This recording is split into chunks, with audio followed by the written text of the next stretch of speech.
Boa tarde a todos. Bem-vindos ao webinar da APSER sobre a ISO 45001. O meu nome é Ricardo Marques, vou ser o orador deste webinar. Espero que todos estejam a conseguir ver e ouvir a minha voz e a ver a apresentação que está a ser projetada. Algumas considerações acerca do webinar. Portanto, a duração prevista é de aproximadamente 1 hora, portanto, prevemos terminar por volta das 16 horas. A apresentação que eu vou utilizar será disponibilizada no final, portanto, será enviada para todos os e-mails das pessoas que efetuaram o registro e que estão a assistir. E não vamos conseguir ter um tempo, um período para questões, porque efetivamente a assistência é muito elevada e ainda bem, ficamos muito satisfeitos por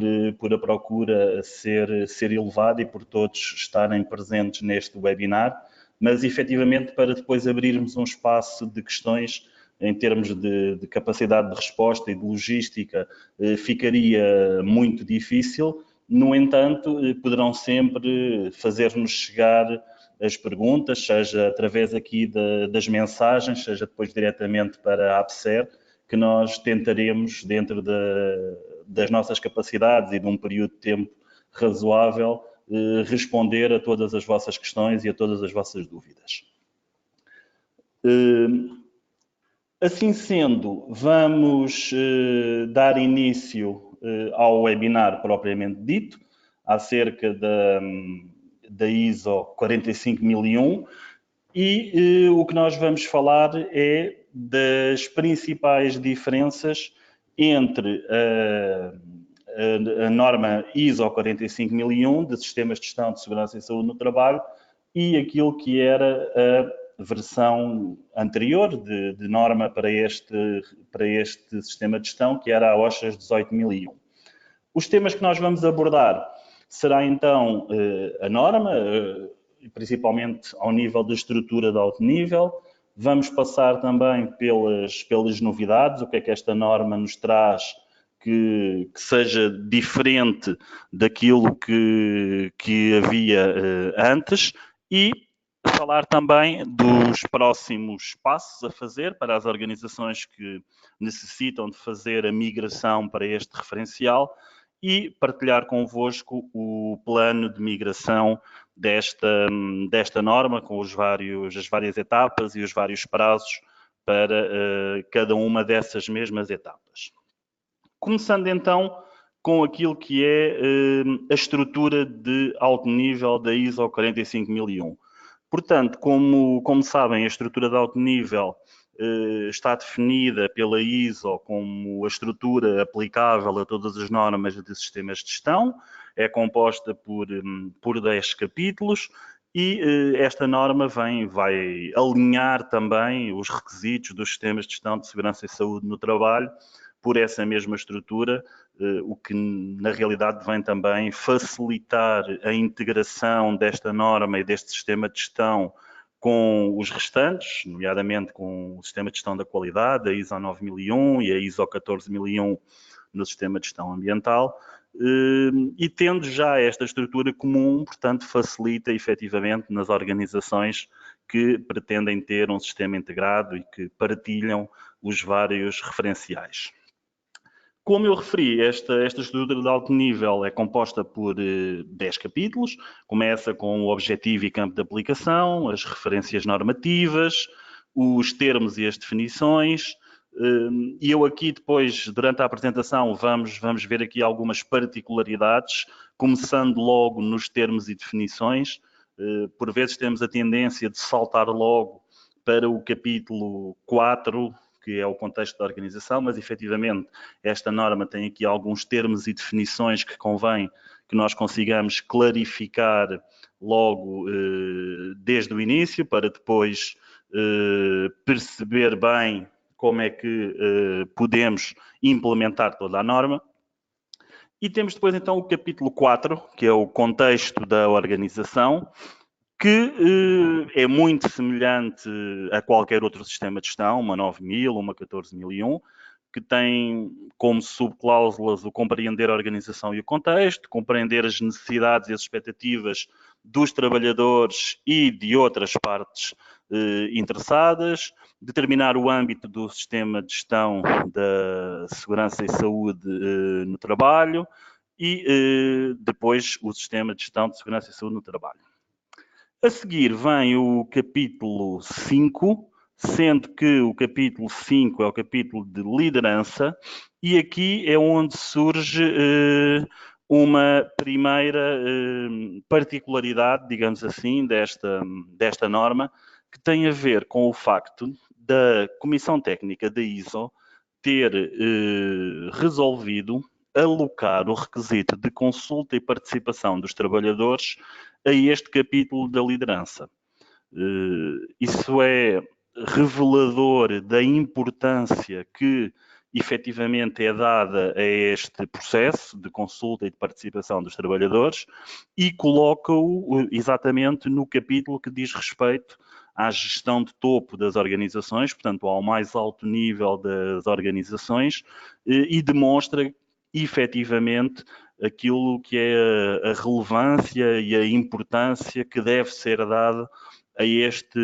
processo no âmbito de um sistema de gestão de segurança e saúde no trabalho. No capítulo 6, temos as ações para tratar os riscos e as oportunidades e os objetivos da segurança e saúde no trabalho e o planeamento para os atingir.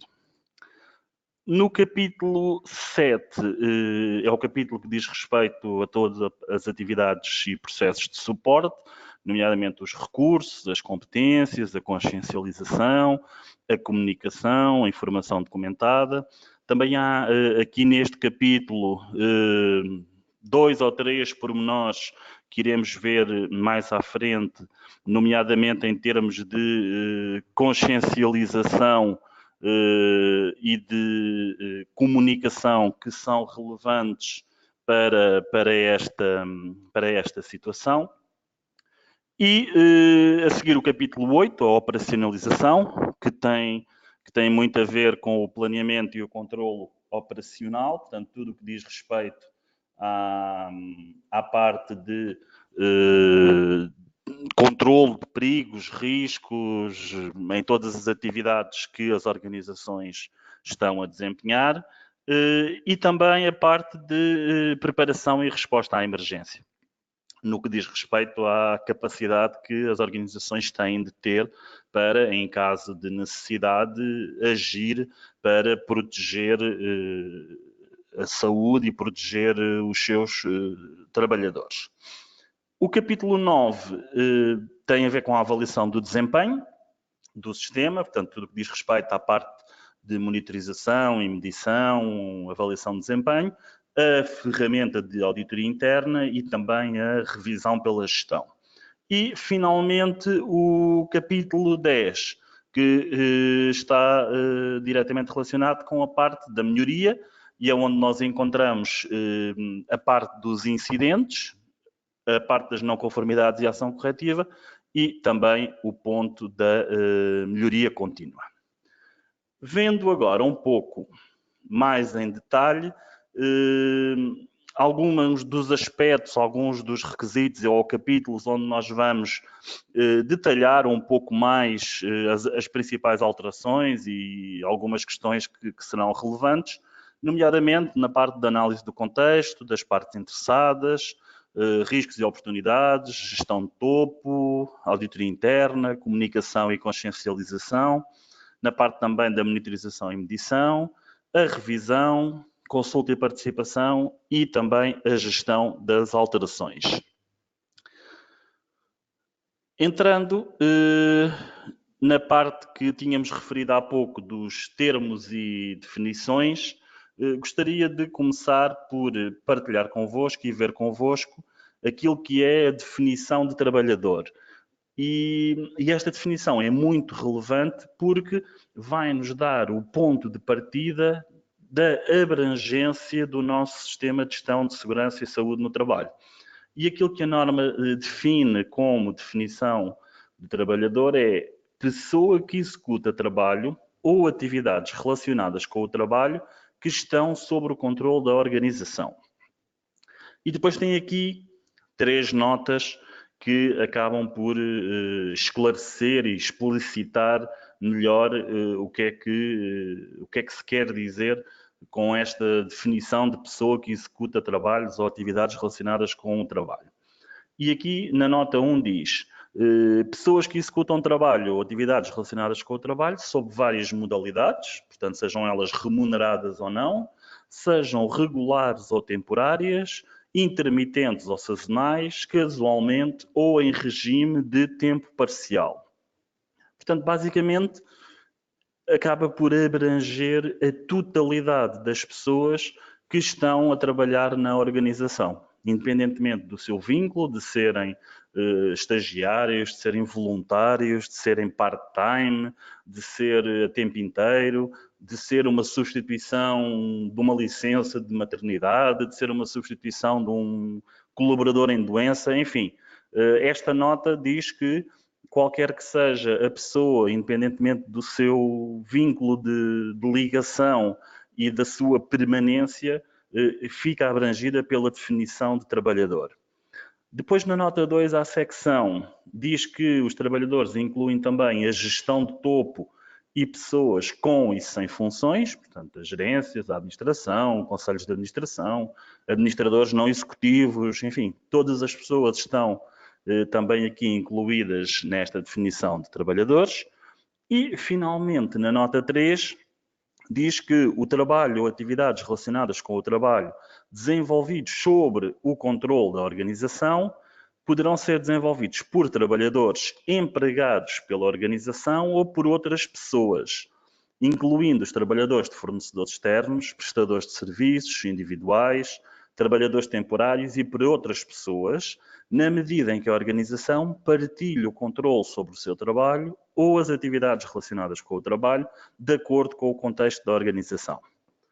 O que é que isto, na realidade, significa? Significa que, se eu tiver sob o controle da minha organização trabalhadores que não possuem um vínculo direto com a minha organização, mas que estão sob o meu controlo, eles são também considerados trabalhadores no âmbito desta norma ISO 45001. Portanto, se eu tenho fornecedores que estão a trabalhar nas minhas instalações, ou se tenho prestadores de serviço, ou trabalhadores temporários, enfim, qualquer que seja um motivo pelo qual essas pessoas estão na minha organização e trabalham sobre o meu controlo, porque aqui é também muito importante esse pormenor, porque isso é que faz a diferença, não é? Não é pelo facto de ser um fornecedor que automaticamente ele é considerado um trabalhador, não é? Pode ser um fornecedor que tipicamente é externo à minha organização, mas se a atividade que ele desenvolve é nas minhas instalações e sob o meu controlo, então, à luz desta norma, ele é também considerado como um trabalhador. A seguir, temos 2 definições que se revestem também elas de alguma importância depois mais à frente, quando analisarmos esta cláusula, que é a definição de participação e de consulta. A definição de participação é o envolvimento na tomada de decisão. E depois tem uma nota que refere que a participação inclui o envolvimento de comissões de segurança e saúde e de representante dos trabalhadores, quando existam. Sabemos que há organizações que têm esta figura, não é? Que têm estas comissões e estes representantes que foram eleitos e que estão envolvidos no dia-a-dia das organizações e, portanto, quando eles existam, devem também ser envolvidos neste processo de participação. E o mesmo acontece no caso da consulta, em que a consulta é, por a definição, a procura de pontos de vista antes de se tomar uma decisão, E, mais uma vez aqui, temos que envolver as comissões de segurança e saúde ou os representantes dos trabalhadores quando existam. Portanto, aqui a diferença e aquilo que eu gostaria de focar, porque eventualmente é o mais relevante, é que a participação é o envolvimento dos trabalhadores nas tomadas de decisão e a consulta é eu procurar pontos de vista dos trabalhadores antes de tomar a decisão. E temos depois também a definição de local de trabalho. E o local de trabalho é um local que está sob o controle da organização, onde uma pessoa precisa de estar ou de ir por motivos de trabalho. Portanto, aqui o que realmente é importante é se o local está ou não sob o controle da organização, independentemente de ser uma instalação própria ou uma instalação arrendada, ou, enfim, qualquer que seja o vínculo que existe ou a figura de posse da instalação, aquilo que é relevante é se o controle daquele local é efetuado pela organização. E, perdão, as responsabilidades da organização em termos do sistema de gestão da SST, relativamente aos locais de trabalho, estão também diretamente relacionadas e dependentes daquilo que é o grau de controle sobre o local de trabalho. Para dar, por exemplo, aqui uma indicação do que é que pode ser locais de trabalho com controlos diferentes. Nas próprias instalações da organização, vamos assumir que a instalação é da organização, tem a totalidade do controle sobre o que acontece naquele local de trabalho e, portanto, ela tem 100% de responsabilidade sobre o controle daquele local. Imaginando que estamos numa organização que tem que fazer algumas atividades, por exemplo, na casa dos seus clientes ou em algum fornecedor ou numa via pública, por exemplo. Neste caso, isso continua a ser um local de trabalho, mas o grau de controle que existe sobre esse local de trabalho, por exemplo, se estivermos a falar numa via pública, é um controle que é muito limitado ou reduzido, quase para não dizer inexistente, uma vez que estamos numa via pública. Logicamente que aqui as responsabilidades do sistema de gestão têm uma percepção diferente e uma valorização diferente consoante todos estes fatores. Entrando agora na análise do requisito da análise do contexto, do capítulo 4, e falando um pouco deste requisito. Portanto, quando nós falamos aqui de análise de contexto, estamos sempre a falar na perspectiva da segurança e saúde do trabalho, portanto, não tem a ver com o contexto da organização como um todo, mas sim na vertente da segurança e saúde no trabalho. E aqui este requisito, ao ser partilhado na estrutura de alto nível com as normas dos sistemas de gestão da 9000 e da 14000, o princípio por detrás deste requisito é muito semelhante entre as várias normas de sistemas de gestão. É necessário fazer aqui uma análise de contexto interno e de contexto externo, desculpem, que deve ter em conta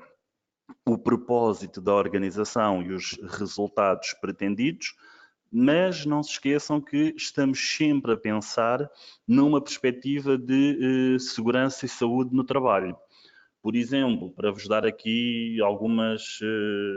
indicações do que é que pode estar aqui envolvido. Quando nós vamos fazer uma análise do contexto interno, como estamos a pensar na perspectiva da segurança e saúde no trabalho, poderemos, por exemplo, avaliar qual é a cultura de segurança da organização, qual a literacia dos colaboradores,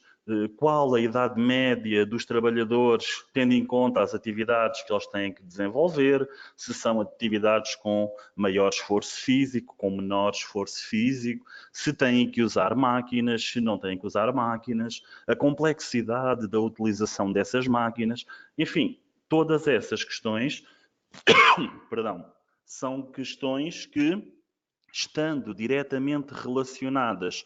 com o contexto interno da organização, devem ser ponderadas quando efetuamos a análise do contexto.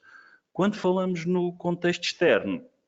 estamos também a pensar naquilo que é a envolvente da organização, o ambiente externo da organização, que de alguma forma possa também ter impacto e ser relevante no âmbito do sistema de gestão da segurança e saúde no trabalho. Esta análise de contexto é uma informação que deve ser controlada e que deve ser sujeita à revisão do seu conteúdo periódica, por forma a garantir que a mesma análise se mantém adequada e continua a cumprir com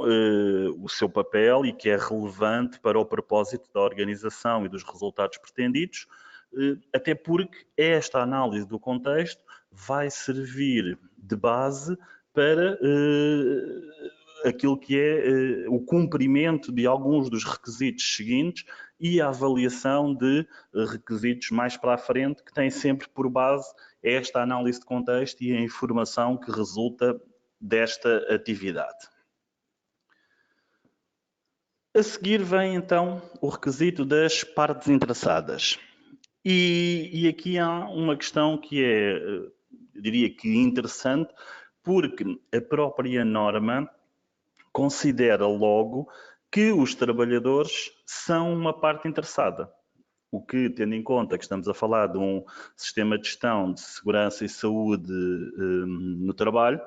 faz todo o sentido, não é? Porque, efetivamente, isto é um sistema de gestão que funciona, digamos que quase que mais numa vertente interna. Portanto, os principais interessados são os trabalhadores das organizações. E, portanto, aqui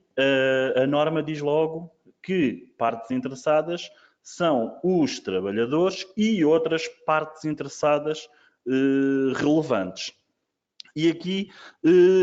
tal como na 9001 e na 14001, a organização deverá identificar outras partes interessadas, além dos trabalhadores, que sejam relevantes no âmbito do sistema de gestão de segurança e saúde no trabalho. E podemos estar a falar, por exemplo, de fornecedores, de companhias de seguros, das famílias dos trabalhadores, portanto, serão, logicamente,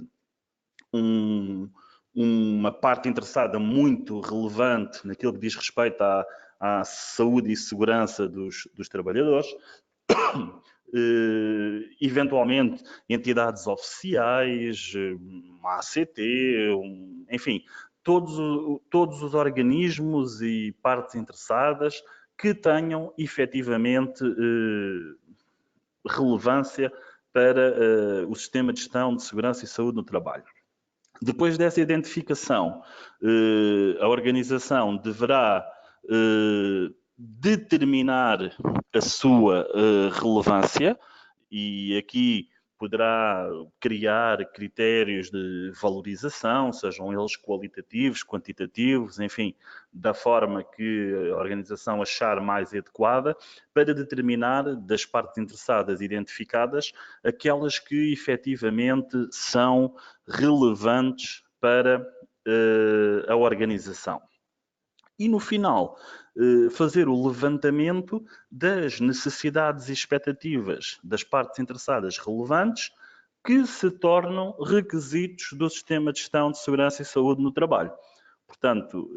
temos uma identificação inicial de um conjunto mais alargado de partes interessadas, determinamos a sua relevância, em que aí reduzimos eventualmente as partes interessadas para um número menor, porque são essas que efetivamente são relevantes no âmbito do sistema, e finalmente para essas temos que identificar as suas necessidades e expectativas com vista a garantir o seu cumprimento em termos do Sistema de Gestão de Segurança e Saúde no Trabalho. Falando então agora um pouco da gestão de topo e do capítulo 5, liderança. Portanto, nesta norma, comparativamente com a norma anterior, com a OSHAS 18001, este requisito da liderança foi amplamente reforçado, se assim pudermos dizer. Portanto, ele acaba por ter aqui um acréscimo de requisitos que foram alocados à gestão de topo e que têm que ser garantidos e que estão sobre a responsabilidade da gestão de topo. E, partindo logo dos dois requisitos que falámos, da análise do contexto e das partes interessadas, que têm que ser liderados e efetuados pela gestão de topo, mas também depois pelas ações para tratar riscos e oportunidades, que iremos ver um pouco mais à frente, os objetivos da segurança e o planeamento para os atingir, da própria liderança e política, as responsabilidades e autoridades, a revisão pela gestão. Portanto, tudo isto já vem da versão anterior, não é nada de novo, mas também, como falámos há pouco, da consulta e da participação dos trabalhadores. O requisito 5.4 acaba por estar aqui diretamente ligado à gestão de topo e sobre a sua direta responsabilidade. E depois a norma fala aqui num termo que a norma portuguesa traduziu por responsabilização, mas que eu mantive o termo em inglês, que é o accountability, porque eventualmente o termo em inglês tem um significado um pouco mais profundo do que a responsabilização em português, não é? Isto depois é as dificuldades que temos quando efetuamos as traduções, porque nem sempre os termos utilizados no original têm a mesma força quando são traduzidos para outras línguas. E efetivamente esta norma diz que a gestão de topo tem a responsabilidade e responsabilização, usa os dois termos, na parte da prevenção de lesões e afecção da saúde e disponibilização de locais seguros, responde pela organização perante a lei, mas não é novo, assegura que o sistema de gestão de segurança e saúde no trabalho atinge os resultados pretendidos. E depois aqui uma outra parte que aparece aqui também, é que tem também a responsabilização por aquilo que são os comportamentos e as atitudes da segurança, ou seja, a cultura de segurança da organização. Portanto, está diretamente relacionado com a cultura. Portanto, é de cima para baixo, vem da gestão de topo diretamente para todo o resto da organização. Falando um bocadinho aqui de um pormenor que me pareceu interessante e que é efetivamente uma diferença neste capítulo da liderança, que é no requisito 5.2 da política. Há 3 diferenças relativamente ao requisito anterior da norma OSHAS 18001. Portanto, é que a política tem que incluir um compromisso para proporcionar condições de trabalho seguras e saudáveis. E depois tem um segundo, que é incluir um compromisso para eliminar perigos e reduzir os riscos para a segurança e saúde no trabalho. E aqui remete para o requisito 812, que é um requisito de controle operacional. E o requisito 812 não é mais do que a definição da hierarquia no controlo dos perigos e riscos, onde vem depois aqui as alíneas que todos nós conhecemos, que é no controle de perigos deve-se começar por eliminar o perigo, se não for possível substituir por processos, operações ou equipamentos e materiais menos perigosos, se ainda assim não for possível utilizar os controles de engenharia e reorganização do trabalho, utilizar controles administrativos, incluindo a formação e, finalmente, se nada disto for possível, utilizar os equipamentos de proteção individual adequados. E aqui o que eu achei curioso e relevante, e por isso estar aqui a comentar convosco, é que faz parte do compromisso que deve ser incluído na política, portanto, o compromisso de eliminar perigos e reduzir riscos, mas está diretamente relacionado com esta hierarquização das medidas a tomar. Portanto, reforça aqui um bocadinho a mudança e a alteração das situações e de métodos de trabalho e tudo mais. Portanto, poderia haver aqui um bocadinho aquele princípio de, ok, existe um perigo, nós damos um EPI ao trabalhador e já está, e fica reduzido o risco e controlamos o risco dessa forma. Efetivamente, a norma diz que logo na política tem que haver este compromisso e que este compromisso deve ter em conta também esta hierarquização que depois está definida mais à frente nos requisitos de controle operacional. E, finalmente, um outro compromisso que também aparece na política é um compromisso para a consulta e a participação dos trabalhadores. E vamos agora ver então em que é que consiste esta consulta e participação dos trabalhadores. A norma define um conjunto de características relativamente à consulta e à participação dos trabalhadores, nomeadamente no que diz respeito à capacidade que a organização tem que ter para que este processo de consulta e participação funcione, seja relevante e permita efetivamente auscultar todos os trabalhadores nas várias temáticas que a norma prevê. E para isso, a norma vai ao pormenor de referir questões como que deve ser disponibilizado tempo para a consulta e participação dos trabalhadores, que deve ser dada formação, que devem ser disponibilizados os recursos necessários para esta consulta e participação, que devem ser eliminadas barreiras, sejam elas barreiras de literacia, barreiras linguísticas, geográficas, enfim, qualquer que seja a barreira que de alguma forma possa dificultar a consulta e a participação dos trabalhadores, e refere ainda que os trabalhadores devem ter a perfeita confiança que podem dar o seu contributo, quer na consulta, quer na participação, sem terem qualquer receio de eventuais represálias ou de eventuais situações que possam ocorrer na sequência da sua participação e daquilo que possam contribuir e sugerir nas atividades de consulta e participação. E o facto de este requisito estar dentro do requisito do capítulo 5, liderança, que está alocada à gestão de topo, reforça efetivamente que todas estas questões são muito relevantes e deve ser a própria gestão de topo a garantir e a dar segurança e a dar o seu aval para que todas estas questões ocorram e seja possível obter uma consulta e uma participação dos trabalhadores que seja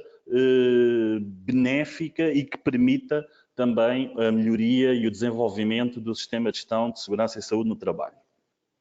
Depois a norma define um conjunto de temas, quer para a consulta, quer para a participação, onde nós temos que envolver os trabalhadores.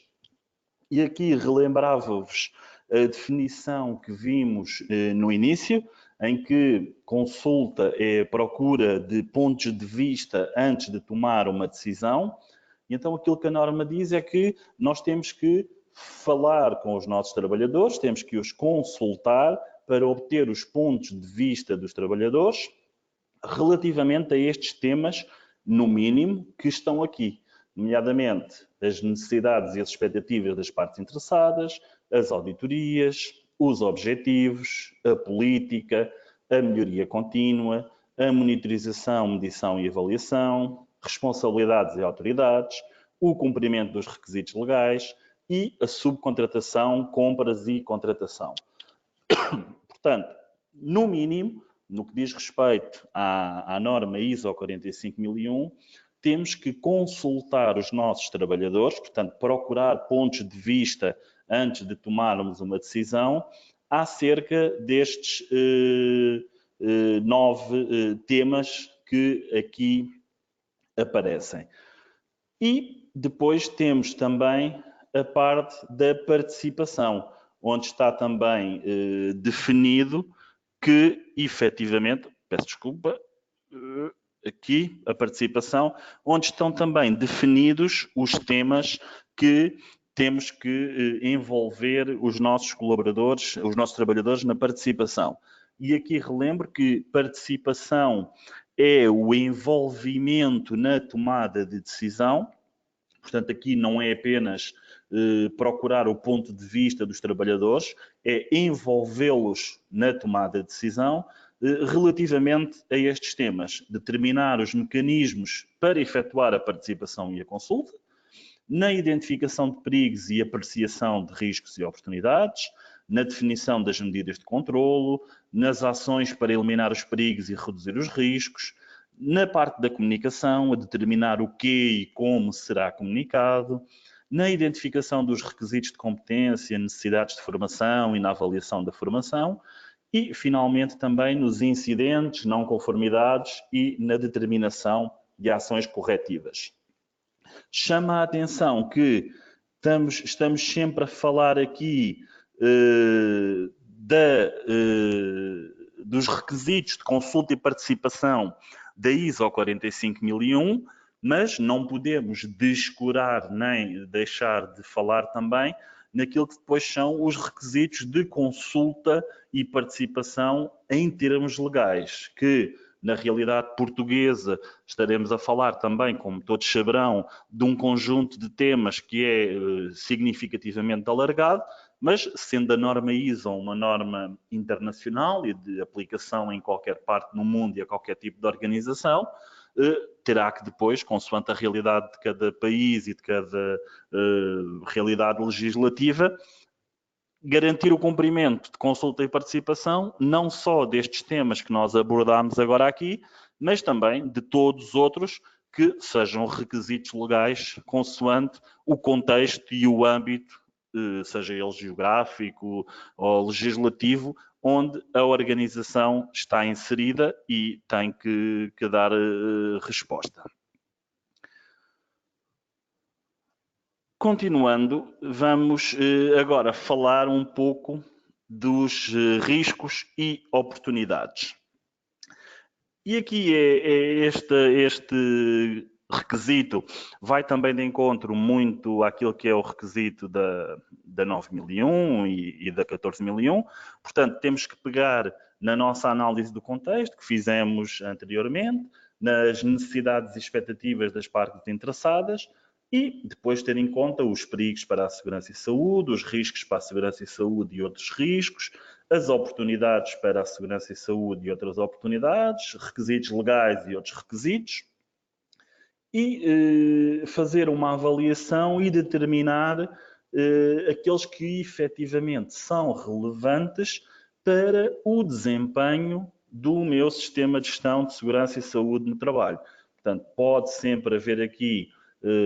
riscos e oportunidades que podem ter um impacto, seja ele positivo ou negativo, no desempenho do sistema de gestão de segurança e saúde no trabalho. E, portanto, aquilo que nós temos que ver é, tendo em conta todas estas entradas que vêm de todos estes processos e atividades, avaliar aqueles que podem ter efetivamente impacto e garantir que o sistema pode atingir os resultados pretendidos, que vamos prevenir ou reduzir os efeitos indesejados e, logicamente, procurar e atingir a melhoria contínua. E aqui teremos sempre que definir um plano de ações que deverá incluir aquilo que qualquer plano de ações deve incluir, que é o que é que temos que fazer, que recursos são necessários, quem é o responsável, qual é o prazo e como é que vamos avaliar os resultados. Esta é uma atividade que serve depois também como uma entrada para a revisão pela gestão, não é? Este plano de ações e estas ações para tratar riscos e oportunidades vão depois ser avaliadas na revisão pela gestão de topo, e é um processo que acaba por ser também em contínuo, não é? Depois de avaliarmos estes riscos e oportunidades, de implementarmos as ações, consoante os resultados dessas ações, podemos reavaliar estes riscos e estas oportunidades e determinar se existem ações adicionais que são necessárias, se entretanto surgiram outros riscos ou outras oportunidades que possam ter impacto no nosso sistema e que teremos que definir outras ações, e desta forma ir garantindo sempre um desempenho adequado e que os resultados pretendidos são alcançados. É também neste requisito que aparece a parte da identificação dos perigos, e outro pormenor que eu gostaria aqui de partilhar convosco é que esta cláusula de identificação dos perigos foi também alargada face àquilo que era a realidade da OSHAS 18001 e passou a incluir de forma explícita fatores sociais, que era algo que a norma anterior não tinha, pelo menos assim de forma explícita, mas que esta cláusula refere, e entre estes fatores estamos a falar da vitimização, do assédio, do bullying, não é? Da intimidação, e depois também questões de fatores sociais, como a própria liderança e a própria cultura da organização, que claramente podem ter aqui um impacto na identificação dos perigos. Julgo que esta inclusão de forma explícita destes fatores sociais é também uma demonstração daquilo que tem sido a evolução da própria sociedade e daquilo que são os próprios perigos a que os trabalhadores estão sujeitos com a própria mudança das formas de trabalhar e com o aparecimento de novas profissões e de novas áreas de trabalho e de novas formas de organizar o trabalho, permitindo assim também que fique explícito e garantido que efetivamente a segurança e a saúde dos trabalhadores é também uma preocupação em termos sociais e em termos não só do dano físico, digamos assim, direto do corpo, mas também numa perspectiva mais social e mental e psicológica dos trabalhadores, garantindo aqui que também esses têm que ser identificados e devem passar depois por todo o processo de avaliação, de controle, de minimização, como qualquer outro fator de perigo e risco. Falando agora um pouco da comunicação e consciencialização. A norma tem um conjunto de temas que devem ser comunicados e para os quais os seus trabalhadores devem estar consciencializados, nomeadamente a política e os objetivos da segurança e saúde, do contributo que cada um pode ter para a eficácia do sistema de gestão da segurança e saúde, implicações e potenciais consequências da não conformidade, incidentes e os resultados das respectivas investigações, perigos, riscos para a segurança e saúde e as ações, como falámos há pouco, e aparece aqui também algo que os trabalhadores devem estar consciencializados, que é para a capacidade de retirada em situação de perigo grave e iminente para a sua vida ou saúde. Portanto, aquilo que a norma diz é que cada trabalhador tem que estar consciente e ter a capacidade de avaliar toda a sua envolvente em termos de trabalho e da atividade que está a desenvolver, para que, caso haja uma situação de perigo grave ou iminente para a sua vida ou saúde, ele tenha a consciência que tem que se retirar dessa situação. E a norma vai até um bocadinho mais neste processo, dizendo que o trabalhador tem que ter esta consciência e não deve ser prejudicado por o fazer. Portanto, o facto do trabalhador ter esta consciência e se retirar da situação de perigo grave e iminente, não deve, por isso,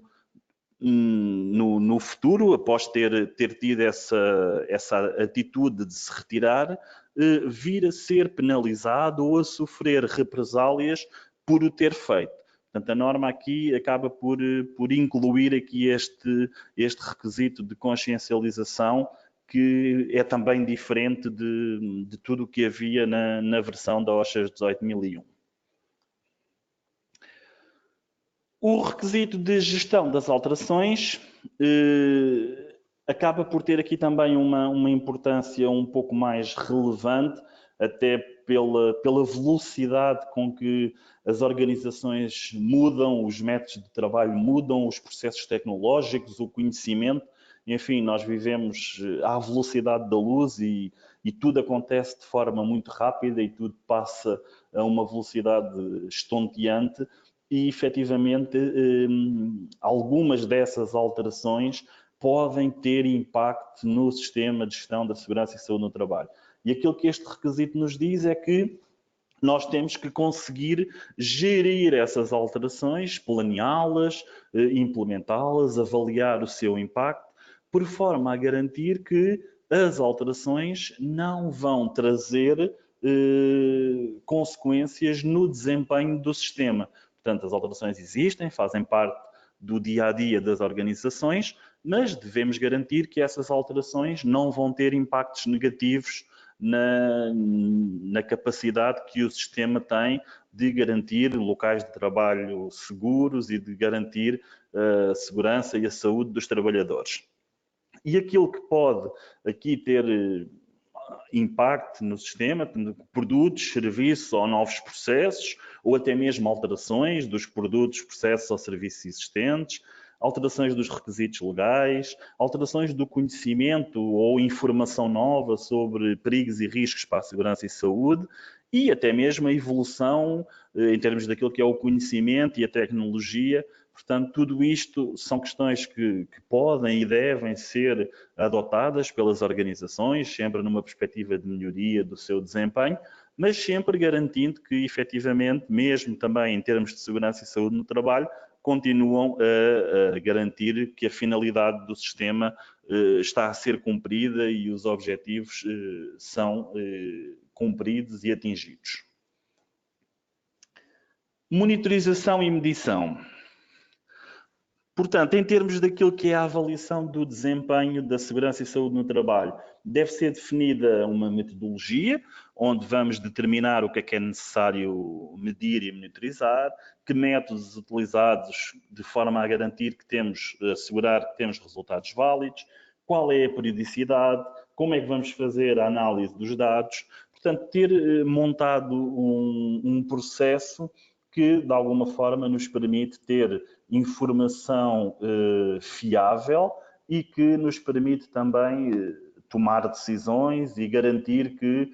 o sistema está a ter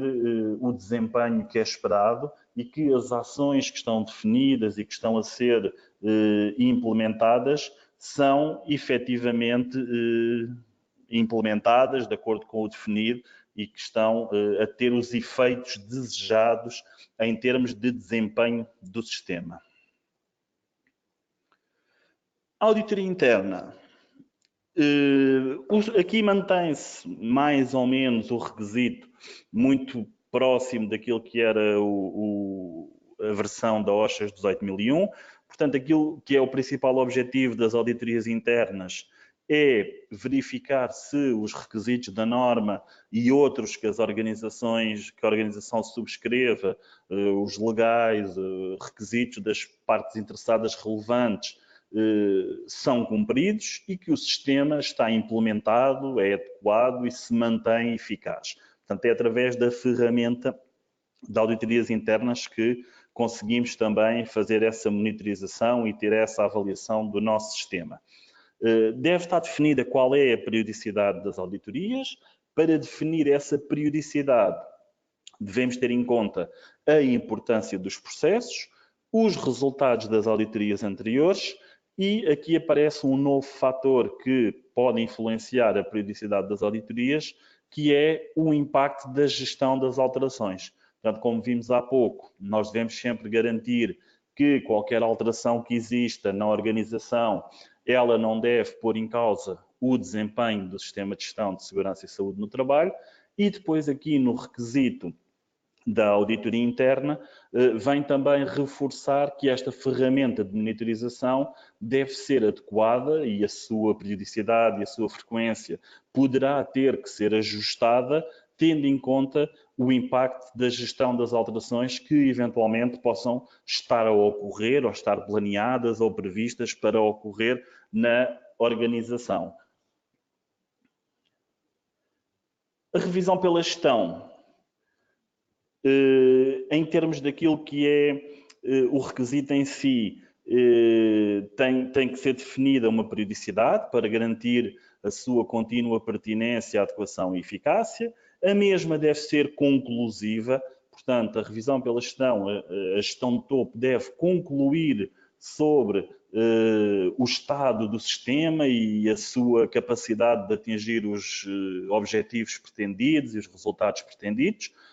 E aparece aqui nesta norma também uma questão que não havia na versão da OSHA 18001, que está relacionada com a análise de tendências. Portanto, ainda que eu acredito que muitas organizações já o faziam, até por uma questão de histórico e de perceber a evolução dos sistemas e de avaliar como é que o desempenho tem evoluído ao longo do tempo, esta norma coloca de forma explícita no requisito que tem que ser efetuada uma análise de tendências relativamente a um conjunto de temas, nomeadamente incidentes, não conformidades, ações corretivas e melhoria contínua, os resultados da monitorização e medição, os resultados da avaliação do cumprimento dos requisitos legais e outros requisitos, os resultados das auditorias, a consulta e a participação dos trabalhadores e os riscos e as oportunidades. Portanto, pelo menos relativamente a estes temas, deverá ser incluída na revisão pela gestão uma análise de tendências que permita à gestão de topo acompanhar aquilo que tem sido o trajeto e a evolução destes temas e destes aspectos. Falámos daquilo que seria, enfim, também de uma forma um pouco resumida, as principais aspectos que mudam, digamos assim, na ISO 45000 face à OSHA 18001. Gostaria agora de vos falar um pouco de quais é que são os próximos passos para uma organização que já está certificada no Sistema de Gestão de Segurança e Saúde no Trabalho. Portanto, deverá começar por tomar conhecimento das alterações deste novo referencial, o que todos vocês já estão a fazer ao estarem aqui a assistir a este webinar.